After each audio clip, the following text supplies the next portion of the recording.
الحمد لله والصلاة والسلام على خير خلق الله أما بعد. مونږه د رساله شروع کړې و چې په دې کې د عقیدې مهم مسائل بیانېدل. په مخکنی 2 درسونو کې چې مونږه 8 مسائل ویلو. نن چې نهمه مسله مونږ سره هغه ډیره زیاته مهمه مسله ده. هغه زمونږ په معاشره کې زیاته شوې هم ده او څوک دې ته چې د ګناه په سترګه ګوري نه، هغه په غیر الله باندې قسم خوړل دي. رسول الله صلی الله علیه وسلم فرمایي: من حلف بغیر الله فقد اشرک. چا چې غیر د الله نه په بل چا باندې قسم وخوړو نو د شرک وکړ. په بل روایت کې راځي فقد کفر، د انسان کفر وکړ. غیر د الله نه په بل چا باندې چې چا قسم وخوړ. زمونږ په معاشره کې په غیر الله باندې قسم خوړل چې دا یو عادي خبره ګڼل کېږي او څوک دې ته د ګناه په سترګه باندې نه ګوري. حالان کې شریعت اسلامي موږ د دې نه منع کړي وو چې تاسو کلم قسم خورئ نو په الله سبحانه وتعالی باندې قسم وخورئ. غیر د الله نه په نورو چیزونو باندې یا په نورو خلکو باندې قسمونه خوړل دا د شرک په زمرې کې راځي. بل روایت کې راځي رسول الله صلی الله علیه وسلم فرمایي: من کان حالفا فليحلف بالله. څوک چې قسم کول غواړي نو په الله سبحانه وتعالی باندې قسم وکړي. دا رنګ بیا فرمایي تاسو په خپل پلرونو باندې قسمونه مخورئ، ځکه چې الله سبحانه وتعالی تاسو منع کړي وي د دینه چې په خپل پلرونو باندې او غیر د الله نه په بل چا باندې قسم خوړل. زموږ پښتنو کې دا عام دي، ستاره پلار په سر مې قسم، د مور په سر قسمونه، ستا په سر قسم، یا په نور مخلوقات باندې قسمونه خوړل. دا ټول د شرک په زمرې کې راځي. نو دې خبرې د چې ډیره زیاته توجه کول پکار دي. رسول الله صلی الله علیه وسلم د دینه منع کړي او هغه خلک چې د الله د نبی خبره نه مني، د هغې د حکم مخالفت کوي، نو الله سبحانه وتعالی هغوی دپاره ډېر سخت وعید بیان کړی دی. فليحذر الذين يخالفون عن امره ان تصيبهم فتنه او يصيبهم عذاب اليم. کوم کسان چې د پیغمبر د حکم خلاف کوي، د هغې مخالفت کوي، د الله د نبی خبره راشي، د الله د نبی حدیث راشي او دا د دې مخالفت کوي او نی مني، نو الله وایي دغه خلک به په فتنه کې واقع شي او یا به دوی ته درناک عذاب ورکولی شي. نو دا ډېر د یری خبره ده د یو مسلمان دپاره. نو بغیر الله باندې قسم خوړل چې دی دا د شرک په زمرې کې راځي. د دې نه چې دی ځان ساتل پکار دي. لسمه مسله چې دا محترمو هغه هم ډېره زیاته ضروري ده. زمونږ د مسلمانانو به دا عقیده چې رسول الله صلی الله علیه وسلم په ټولو مخلوقاتو کې افضل مخلوق دی او الله سبحانه وتعالی په لویو مقاماتو کې دا موصوف کړی دی په عبودیت باندې د الله بنده. نو زمونږ به دا ایمان او دا عقیده چې په ټولو مخلوقاتو کې افضل او غوره څوک دی؟ رسول الله صلی الله علیه وسلم. دغه نبی صلی الله علیه وسلم فرمایي: ما احب ان ترفعوني فوق منزلتي، ما احب ان ترفعوني فوق منزلتي التي انزلني الله. وزدا نخوخوما چې تاسو ما د هغې درجې نه اوچت کړئ، د هغې مرتبې نه ما اوچت کړئ کومه مرتبه چې الله سبحانه وتعالی ما ته راکړې ده. د دې حدیث مطلب دا دی چې زما په شان کې غلو مه کوئ، چې تاسو ما ته هغه صفتونه راکئ چې هغه زما د شان سره مناسب نه دي، هغه د الله سبحانه وتعالی صفتونه دي. نو زه چې یم رسول یم د رسول د مرتبې نه ما اوچتوی یم.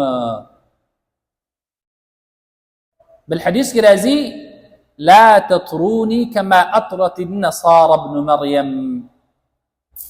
تاسو چې دی زما په شان کې غلو مکوئ لکه څنګه چې نصاراو د عیسی علیه السلام په شان کې غلو کړې وه.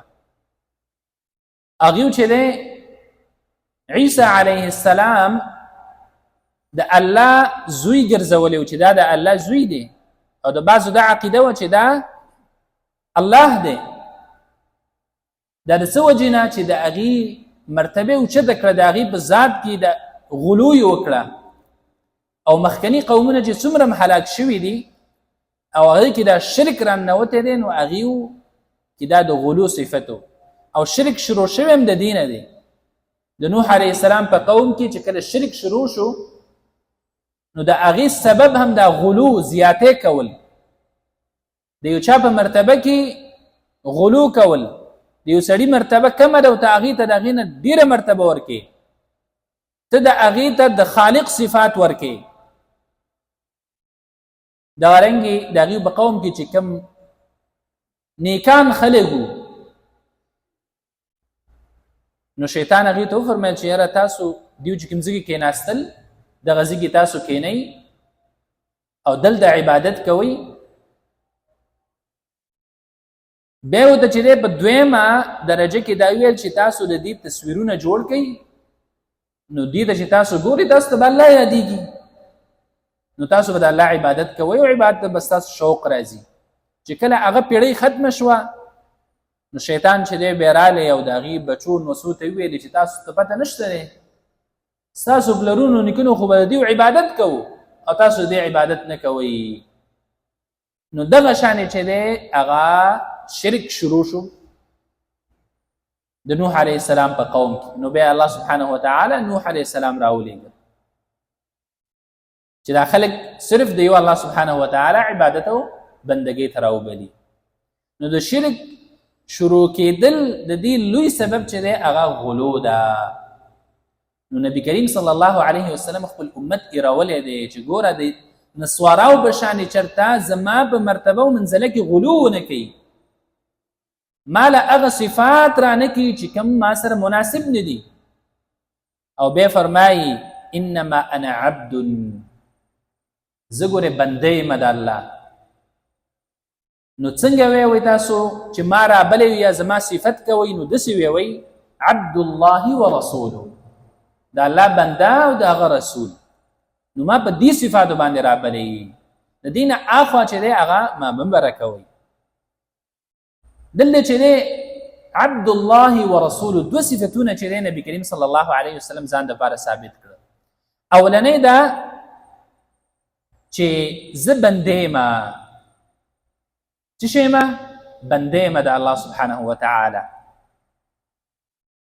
نو په دې کې چې دی منع ده د غلو نه چې ګوره زما په باره کې چېرته زیاتې ونه کوي، زما په باره کې زیاتې ونه کوي، هغه صفات ماله ثابت نه کوي چې کوم هغه الله سبحانه وتعالی پورې خاص دي. او سره د دې نه ټول خلک په دې باندې پوهېږي، خو بیا هم ځینې خلک داسې شته دی چې هغه رسول الله صلی الله علیه وسلم لره هغه صفات ثابتې کوم چې الله سبحانه وتعالی پورې خاص دي.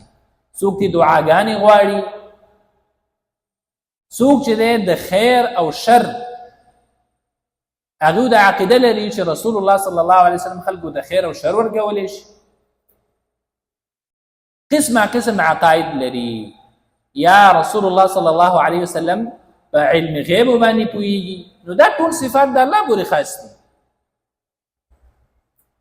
دویم چې دی فرمایي ورسوله، زه د الله رسول یم. نو په دې کې اشاره ده چې ګوره زما په مرتبه کې چېرته کمی ونه کوي، چې زما کومه مرتبه ده زما اطاعت او تابعداري په تاسو باندې لازم ده، ځکه زه د الله رسول یم او پیغمبر یم. نو همیشه چې دی رسول الله صلی الله علیه وسلم خپل امت د دې نه یرولی دی چې چېرته غلو مه کوئ تاسو، نه زما په حق کې او نه د نورو نیکانو او د خو خلکو په حق کې چې دی غلو مه کوئ. کوم صفات چې د خالق دي هغه مخلوق ته مه ورکوئ. موږ سره چې محترم یو لسمه مسله چې دا هغه د ایمان باره کې ده. ایمان څه ته ویل کېږي؟ ایمان دا د قول او عمل نوم دی. قول باللسان په خوله باندې چې دی وینا، او د دې تصدیق چې دی هغه په زړه باندې کول. د زړه کار دا دی یقین، ایمان، عقیده. د زړه نه به ستا په دې باندې یقین وي چې دا زما خوله څه وایي هغې کې به ته رښتینې، او په خپلو جوارحو باندې چې کوم ستا اندامونه دي په دې باندې به عمل کې، په ژبه باندې اقرار وکړو، په زړه باندې چې دی د هغې یقین دې وکړه او تصدیق دې وکړه. نو دغه رنګې په جوارح ستا کوم اندامونه دي نو هغه به ستا د زړه او ستا د وینا سره مطابقي. ته چې الله مني نو د هغې احکامات به بیا په ځان باندې عملي کې. ته چې رسول الله صلی الله علیه وسلم د الله رسول ګڼي نو د هغې تابعداري به هم کې، هغه به هم په ځان باندې لازمه ګڼي، د هغې سنت هغه به په خپل ژوند کې عملي کې. او دغه رنګې ایمان چې دی هغه په نیکو کارونو باندې زیاتیږي، دې کې زیادت راځي، او په ګناهونو باندې چې دی په دې کې کمی راځي. دغه رنګې محترم موږ سره 12مه مسله چې ده هغه دا ده چې د مسلمانانو به دا عقیده د اهل سنت والجماعت دا عقیده ده چې موږ څوک په ګناه کبیره باندې، په لویه ګناه باندې هغه د اسلام د دایرې نه خارجونه. یو انسان نه لویه ګناه وشوه نو په هغې بیا کافر کې نه چې دا انسان کافر شو، او یا انسان چې دی فاسق دی، هغه لوی ګناهونه کوي، په لویو ګناهونو کې اخته دی خو مسلمان دی، الله مني، د الله رسول مني، منځ کوي، خو لوی ګناهونه دي کوي. نو د ده نه به داسې نه وي چې د نه ایمان ته بلکل ختم کړي چې دا بیخي مؤمن نه دی، ایمان به دې مکمل ختمې نه، بلکې دا چې کوم اقرار کوي چې الله یو دی، شریک نه لري، د الله رسول مني، دا هغه چې کوم احکام، کوم اوامر کوشش د هغې کوي، خو بیا هم د ده نه ګناهونه کېږي، نو صرف به د اقرار په دې باندې به مؤمن ګڼي، او دا کوم عملونه چې کوي نو دې باندې به فاسق ګڼي، مکمل به د اسلام نه هغه خارجي نه. لکه د خوارجو دا عقیده ده چې کله یو مسلمان نه لویه ګناه وشي نو هغه ډایرکټ د اسلام نه وباسي، او د معتزله دا عقیده ده چې هغه همیشه دا سړی به همیشه په اور کې چې چا نه لوی ګناهونه کېږي. خو د مسلمانانو دا عقیده نه ده، مسلمان به دا عقیده چې دا ګناهګار دی، فاسق دی، خو مسلمان دی، د ایمان نه په دې سره وتلی نه دی. او د دې چې دی فیصله هغه به الله سبحانه وتعالی کوي. یو مسلمان چې جنت ته داخليږي هغه په 3 طریقو سره داخليږي. اول دا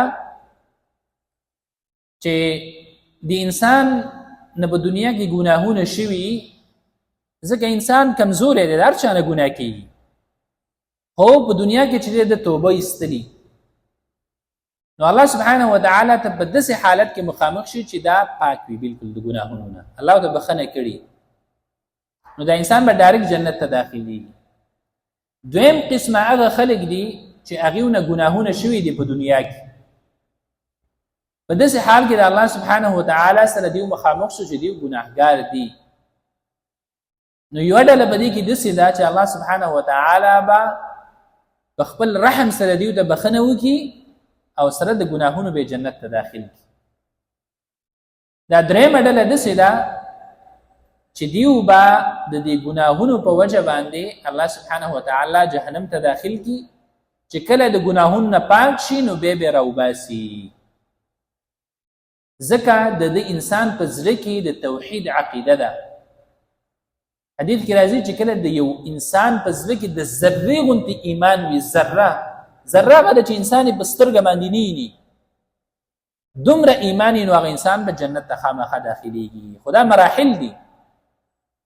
کوم انسان چې په دنیا کې ځان د ګناهونو نه ساتي او یا د ګناه کېږي، بخښنه غواړي د الله سبحانه وتعالی نه، توبه وباسي، په بدو اعمالو به سجلې نیک عملونه کوي، نو دغه خلک به الله سبحانه وتعالی هم داسې ډایرکټ جنت ته داخلوي.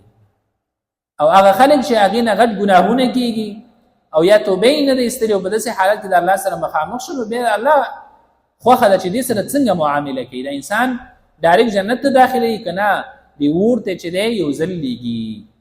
حدیث مشهور حدیث دی د اخرني جنتي چې هغې په زړه کې صرف ذره ایمان و، یو ځل لا اله الا الله ویلې وه، د هغې نه وروسته شرک نه و کړی د الله سبحانه وتعالی سره، خو نور ګناهګار و، ګناهونه یې کړي وو، نیک اعمال یې بیخي نه و کړي، خو دغه یوې کلمې د وجې نه هغه انسان د اور نه راوځي او الله سبحانه وتعالی او د دنیا لس چنده جنت ورکوي. هغه څه وجه باندې چې د انسان په زړه کې ایمان و. الله سبحانه وتعالی نه دعا کوو چې موږ په هغه ډله کې داخل دي چې ډایرکټ جنت ته داخل شو، د هغه خلکو نه وګرځئ چې هغه بې حساب او بې کتابه جنت ته داخليږي. او الله سبحانه وتعالی دې موږ د ګناهونو نه وساتي او د نیکو اعمالو توفیق دې راکړي. وصلى الله تعالى على خير خلقه محمد وآله وصحبه أجمعين.